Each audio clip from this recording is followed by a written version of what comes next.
Chapter 11. Aslan is nearer. Edmund, meanwhile, had been having a most disappointing time. When the dwarf had gone to get the sledge ready, he expected that the witch would start being nice to him, as she had been at their last meeting. But she said nothing at all, and when at last Edmund plucked up his courage to say, "Please, your majesty, could I have some Turkish delight?" You said, she answered. "Silence, fool!" Then she appeared to change her mind, and said, as if to herself, "And yet it will not do to have that brat fainting on the way," and once more clapped her hands. Another dwarf appeared. "Bring the human creature food and drink," she said. The dwarf went away, and presently returned, bringing an iron bowl with some water in it, and an iron plate with a hunk of dry bread on it. He grinned in a repulsive manner as he set them down on the floor beside Edmund, and said, "Turkish delight for the little prince! Ha ha ha!" "Take it away," said Edmund sulkily. "I don't want dry bread." But the witch suddenly turned on him with such a terrible expression on her face that he apologized and began to nibble on the bread, though it was so stale he could hardly get it down. "You may be glad enough of it before you taste bread again," said the witch. While he was still chewing away, the first dwarf came back and announced that the sledge was ready. The White Witch rose and went out, ordering Edmund to go with her. The snow was again falling as they came into the courtyard, but she took no notice of that, and made Edmund sit beside her on the sledge. But before they drove off, she called Mogrim, and he came bounding like an enormous dog to the side of the sledge. "Take with you the swiftest of your wolves, and go at once to the house of the beavers," said the witch, "and kill whatever you find there. If they are already gone, then make all speed to the stone table, but do not be seen. Wait for me there in hiding. Wow must go 9 miles before west. I find a place where I can drive across the river. You may overtake these humans before they reach the stone table. You will not know what to do if you find them." "I hear and obey, O Queen," growled the wolf, and immediately he shot away into the snow and darkness as quickly as a horse can gallop. In a few minutes he had called another wolf, and was with him down on the dam and sniffing at the beaver's house. But of course they found it empty. It would have been a dreadful thing for the beavers and the children if the night had remained fine, for the wolves would have never been able to follow their trail, and 10 to 1 would have overtaken them if they had gotten to the cave. But now that the snow had begun again, the scent was cold, and even the footprints were covered up. Meanwhile, the dwarf whipped up the reindeer, and the witch and Edmund drove out under the archway and on, and away into the darkness and the cold. This was a terrible journey for Edmund, who had no coat. Before they had been going quarter of an hour, all the front of him was covered with snow. He soon stopped trying to shake it off, because as quickly as he did that, a new lot gathered, and he was so tired. Soon he was wet to the skin, and oh, how miserable he was. It didn't look now as if the witch intended to make him a king. All the things he said to make himself believe that she was good and kind, and that her side was really the right side, sounded to him silly now. He would have given anything to meet the others at this moment, even Peter. The only way to comfort himself now was to try to believe that the whole thing was a dream, and that he might wake up at any moment. And as they went on, hour after hour, it did come to seem like a dream. This lasted longer than I could describe, even if I wrote pages and pages about it, but I will skip on to the time when the snow had stopped and the morning had come, and they were racing along in the daylight. And still they went on and on with no sound but the everlasting swish of the snow and the creaking of the reindeer's harness. And then, at last, the witch said, "What have we here? Stop!" And they did. How Edmund hoped she was going to say something about breakfast, but she'd stopped for quite a different reason. A little way off at the foot of a tree sat a merry party, a squirrel and his wife with their children, and 2 satyrs, and a dwarf and an old dog fox, all on stools around a table.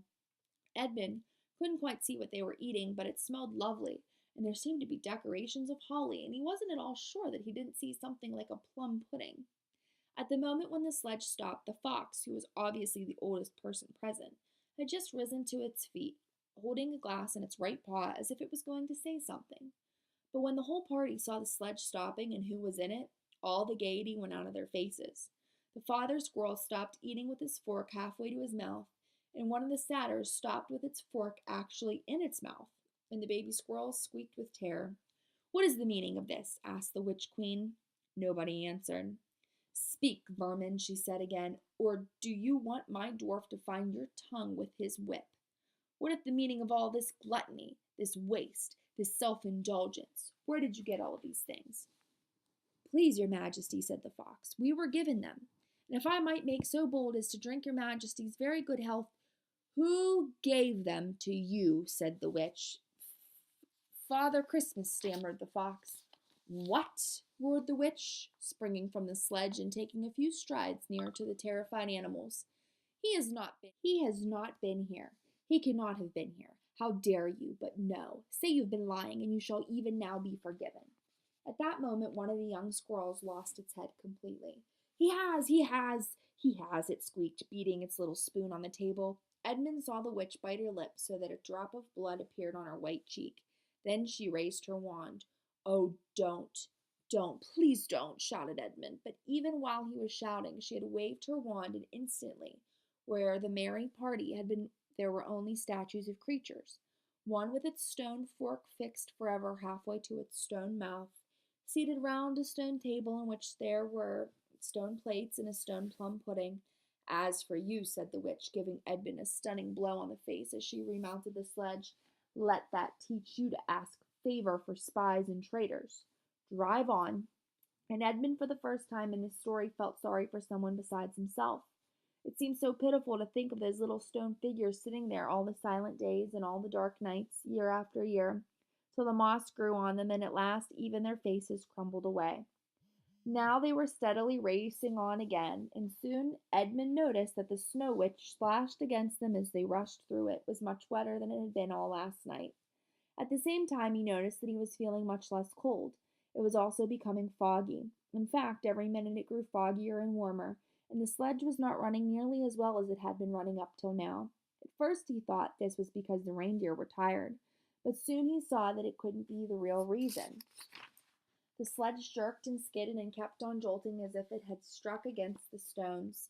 And somehow the dwarf with the poor reindeer, the sledge went slower and slower. There also seemed to be a curious noise all around them, but the noise of their driving and jolting and the dwarf's shouting at the reindeer prevented Edmund from hearing what it was, until suddenly the sledge struck so fast that it wouldn't go on at all. When that happened, there was a moment's silence, and in that silence Edmund could at last listen to the other noise properly. A strange, sweet, rustling, chattering noise, and yet not so strange, for he'd heard it before, if only he could remember where. Then, all at once, he did remember. It was the noise of running water. All around them, throughout the slate, there were streams chattering, murmuring, bubbling, splashing, and even, in the distance, roaring. And his heart gave a great leap, though he hardly knew why, when he realized that the frost was over, and much nearer there was a drip, drip, drip from the branches of all the trees. And then, as he looked at one tree, he saw a great load of snow slide off it, and for the first time since he had entered Narnia, he saw the dark green of a fir tree. But he hadn't time to listen or watch any longer, for the witch said, "Don't sit staring, fool, get out and help." And of course Edmund had to obey. He stepped out onto the snow, but it was really only slush by now, and began helping the dwarf to get the sledge out of the muddy hole it had gotten into. They got it out in the end, and by being very cruel to the reindeer, the dwarf managed to get it on the move again. And they drove a little further, and now the snow was really melting in earnest, and patches of green grass were beginning to appear in every direction.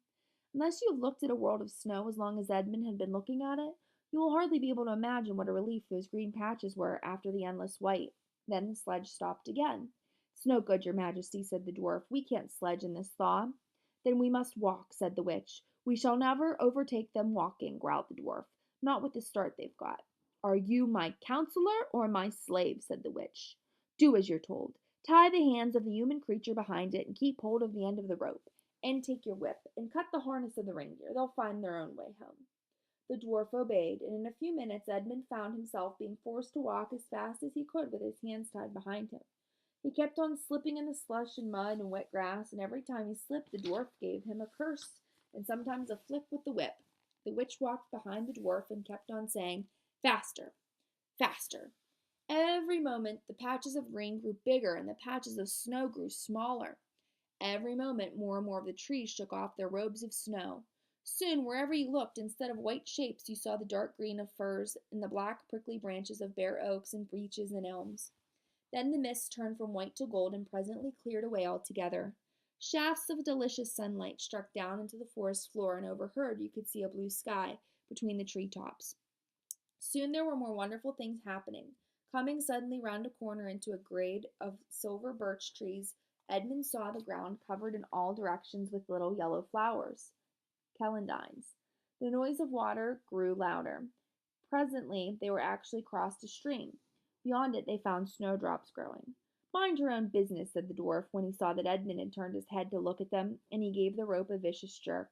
But of course this didn't prevent Edmund from seeing. Only 5 minutes later he noticed a dozen crocuses growing around the foot of an old tree, gold and purple and white. Then came a sound even more delicious than the sound of the water. Close beside the path they were following a bird suddenly chirped from the branch of a tree. It was answered by the chuckle of another bird a little further off, and then, as if it had been a signal, there were chattering and chirping in every direction, and then a moment of full song, and within 5 minutes the whole wood was ringing with birds' music. And wherever Edmund's eyes turned, he saw birds alighting on branches, or sailing overhead, or chasing one another, or having their little quarrels, or tidying up their feathers with their beaks. Faster, faster, said the witch. There was no trace of the fog now. The sky became bluer and bluer, and now there were white clouds hurrying across it from time to time. In the wide glades there were primroses. A light breeze sprang up which scattered drops of moisture from the swaying branches and carried cool, delicious scents against the faces of the travelers. The trees began to become fully alive. The larches and birches were covered with green, the laburnums with gold. Soon the beech trees had taken forth their delicate, transparent leaves. As the travelers walked under them, the light also became green. A bee buzzed across their path. This is no thaw, said the dwarf, suddenly stopping. This is spring. What are we to do? Your winter's been destroyed, I tell you. This is Aslan's doing. If either of you mentions that name again, said the witch, he shall instantly be killed.